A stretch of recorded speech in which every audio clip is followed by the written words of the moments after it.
The story of Prophet Solomon, the son of David, is well known.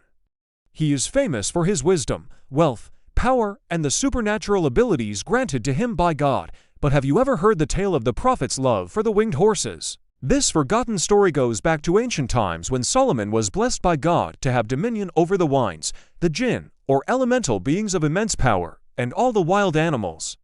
One day, while tending to his vast flocks in the fields, the prophet saw two magnificent winged horses in the sky. Their manes flowed in the wind like silk, and their wings, like those of an eagle, carried them effortlessly above the clouds.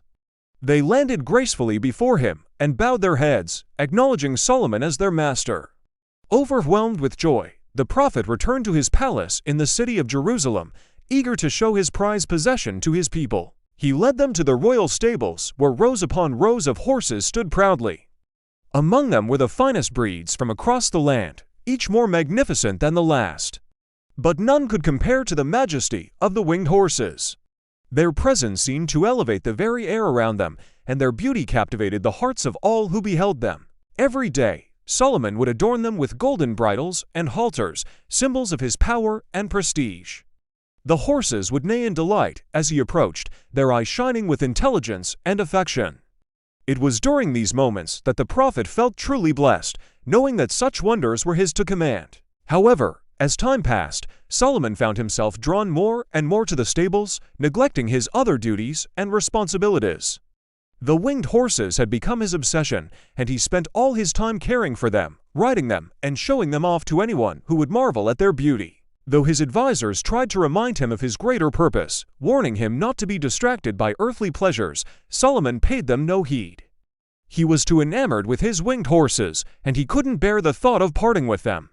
Then one day, while tending to the horses, Solomon heard a voice that made the hairs on his neck stand on end. Turning around, he saw an angel of God standing before him, his face grave and his eyes filled with disappointment. The angel spoke in a voice that boomed like thunder, yet was gentle as a summer breeze.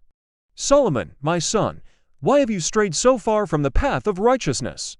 You have forsaken your duties and abandoned your people for these creatures of this world. I have come to take them from you, and unless you repent, they shall be the last thing you ever see." Overwhelmed with remorse, Solomon fell to his knees and begged for forgiveness.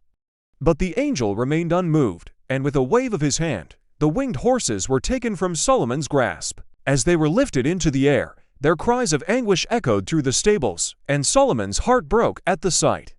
In a moment of desperation, he cried out, "I am ready to sacrifice anything to return to God's grace.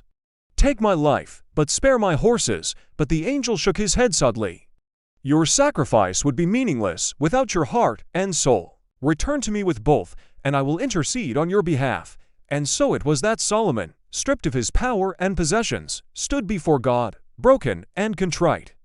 In that moment of utter humility, he realized the depth of his sin and the true meaning of sacrifice. It wasn't about giving up material things, but about surrendering one's entire being to the will of God. And as the sun set over the horizon, casting long shadows across the land, Solomon knew that he had finally found his way back to the path of righteousness. Hey, viewers, thanks for watching. If you liked the video, please give it a thumbs up. And don't forget to subscribe for more exciting stories. Also check out our other videos, which we think you'll enjoy. Thanks for watching. We'll see you next time.